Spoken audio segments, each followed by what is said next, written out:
एक देश आजाद हुआ, लेकिन क्या उसके लोग भी आजाद हुए? 15 अगस्त 1947 तिरंगा लहराया, आजादी का जश्न मनाया गया।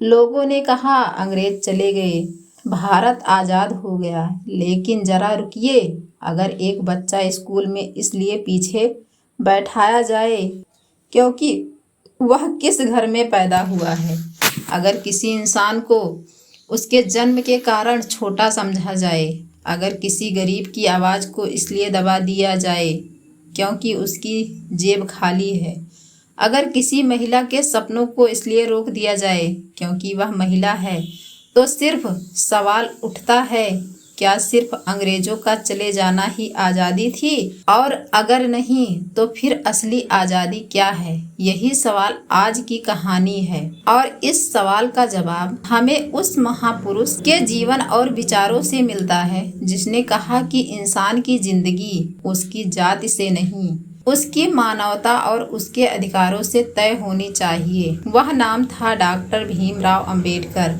15 अगस्त की वह सुबह कल्पना कीजिए। 15 अगस्त की सुबह है, सड़कों पर तिरंगे हैं, बच्चों के चेहरे पर मुस्कान है, स्कूलों में मिठाई बांटी जा रही है, हर तरफ देशभक्ति के गीत सुनाई दे रहे हैं, लोग खुशी से कह रहे हैं भारत आजाद हो गया। लेकिन इसी खुशी के बीच भारत का एक और चेहरा भी था। ऐसे लाखों लोग थे जिनके लिए आजादी का मतलब अभी भी अधूरा था, क्योंकि अंग्रेजी हुकूमत तो खत्म हो रही थी, लेकिन समाज में मौजूद जातिगत भेदभाव की दीवारें अभी भी खड़ी थी। और यही बात हमें सोचने पर मजबूर करती है, जिस गुलामी को हम देख सकते थे उससे लड़ना आसान था, लेकिन जिस गुलामी को समाज सामान्य मान चुका था उससे लड़ना कहीं ज्यादा कठिन था। भेदभाव की वह दीवार, भेदभाव हमेशा ऊंची आवाज में नहीं आता, कभी वह एक नजर में दिख जाता है, कभी वह एक नजर में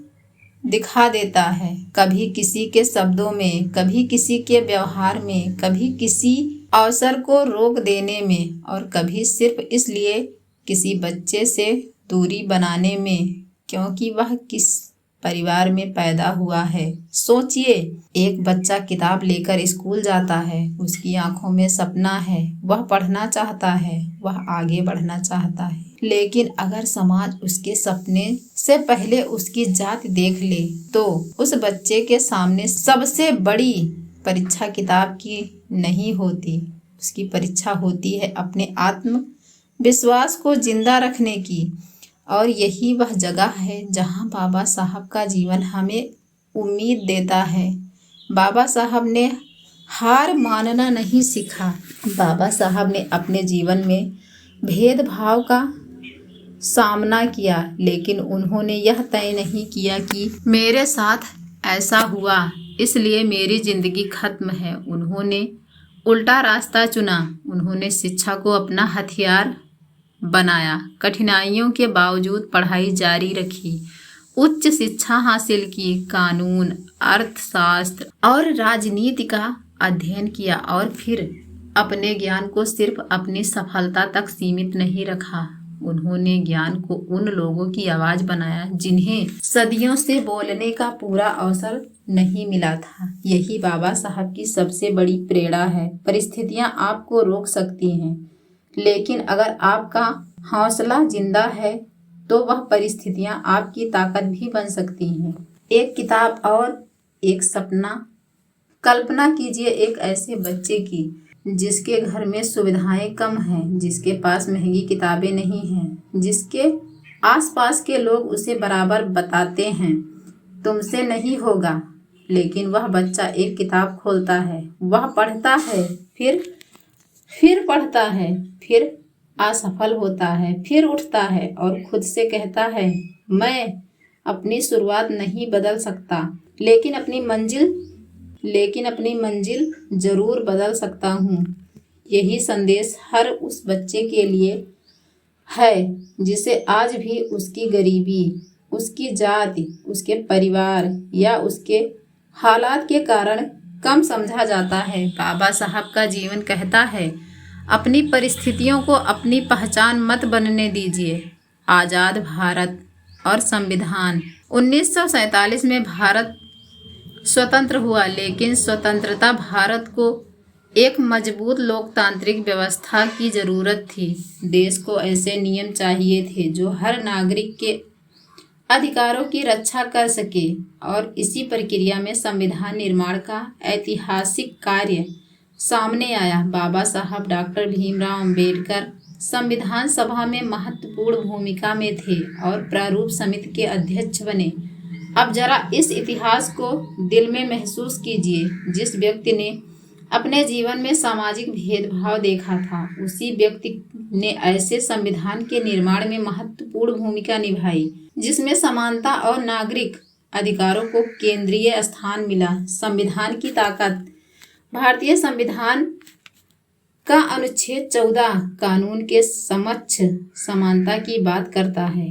अनुच्छेद 15 कुछ आधारों पर भेदभाव के खिलाफ सुरक्षा देता है और अनुच्छेद 17 अस्पृश्यता को समाप्त करता है। यह बदलाव कितना बड़ा था, इसे समझने के लिए हमें उस पुराने समाज को याद करना होगा जहां छुआछूत जैसी प्रथाएं लोगों की जिंदगी को प्रभावित करती थी। संविधान ने साफ संदेश दिए, किसी इंसान को जन्म के आधार पर छोटा नहीं माना जा सकता। यही लोकतंत्र की असली शक्ति है। लेकिन क्या कानून बनते ही भेदभाव खत्म हो गया?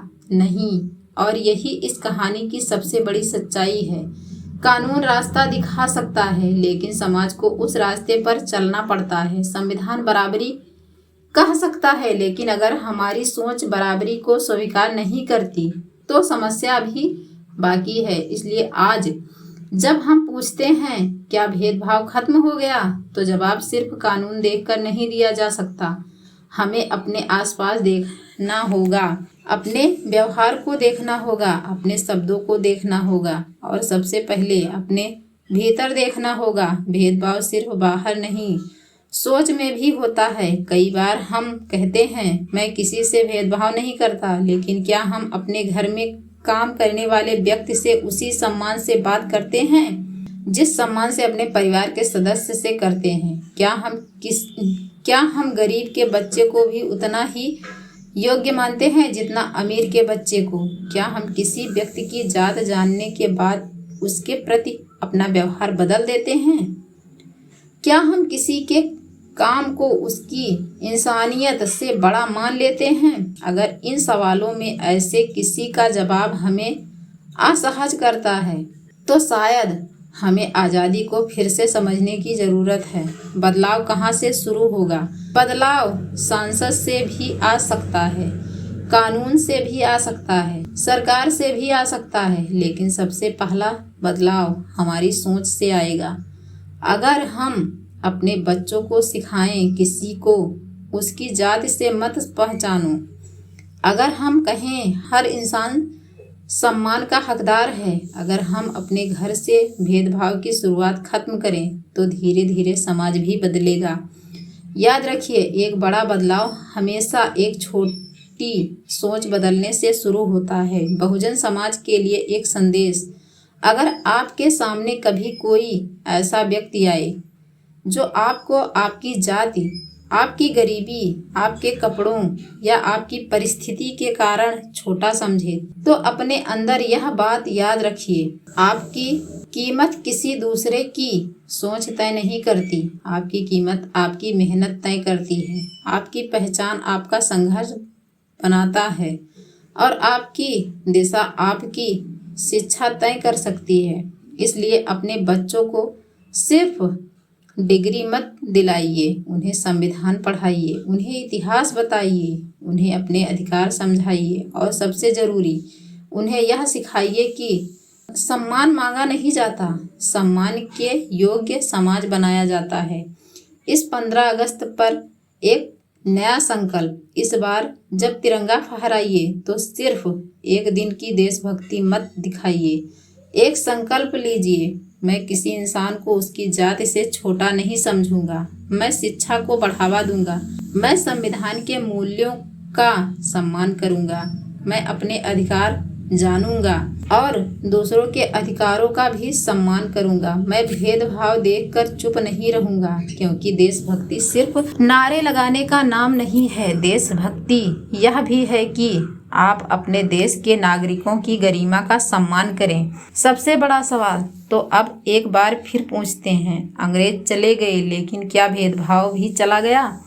शायद जवाब यह है, भेदभाव खत्म करने का रास्ता खुल चुका है, लेकिन मंजिल तक पहुंचना अभी बाकी है। संविधान ने रास्ता दिया, बाबा साहब ने दिशा दिखाई, अब चलना हमें है, क्योंकि आने वाली पीढ़ी हमसे पूछेगी, आपके समय में भेदभाव था तो आपने उसके खिलाफ क्या किया? उस दिन हमारे पास सिर्फ एक जवाब होना चाहिए, हमने चुप रहना नहीं चुना, हमने शिक्षा चुनी, हमने संविधान चुना, हमने बराबरी चुनी। याद रखिए, अंतिम दमदार संदेश याद रखिए, अंग्रेजों से मिली आज़ादी इतिहास है, लेकिन भेदभाव से आज़ादी हमारा वर्तमान संघर्ष है और आने वाली पीढ़ी का भविष्य इस बात पर निर्भर करेगा कि हम आज क्या चुनते हैं, नफरत या इंसानियत, भेदभाव या बराबरी, अंधविश्वास या शिक्षा, अन्याय या संविधान। फैसला हमें करना है, क्योंकि जिस दिन किसी बच्चे को अपनी जाति बताकर सम्मान मांगने की ज़रूरत नहीं पड़ेगी, जिस दिन किसी गरीब को अपने सपने छोटे नहीं करने पड़ेंगे, जिस दिन किसी महिला को बराबरी के लिए लड़ना नहीं पड़ेगा और जिस दिन हर इंसान सिर उठाकर कह सकेगा, मैं पहले इंसान हूँ और इस देश का बराबर नागरिक हूँ, उस दिन हम सिर्फ स्वतंत्र भारत में नहीं, एक सचमुच न्यायपूर्ण भारत में जी रहे होंगे। अंतिम अपील, अगर आपको लगता है कि भेदभाव नहीं बराबरी चाहिए तो इस वीडियो को लाइक ज़रूर करें। कमेंट में लिखिए शिक्षा, समानता, संविधान और ऐसी ही ऐतिहासिक, प्रेरणादायक और जागरूक करने वाली कहानियों के लिए बहुजन इतिहास चैनल को सब्सक्राइब जरूर करें। इस वीडियो को ज़्यादा से ज़्यादा लोगों तक पहुंचाइए, क्योंकि इतिहास तभी जिंदा रहता है जब हम उससे सीखकर वर्तमान बदलते हैं। जय भीम, जय संविधान, जय भारत।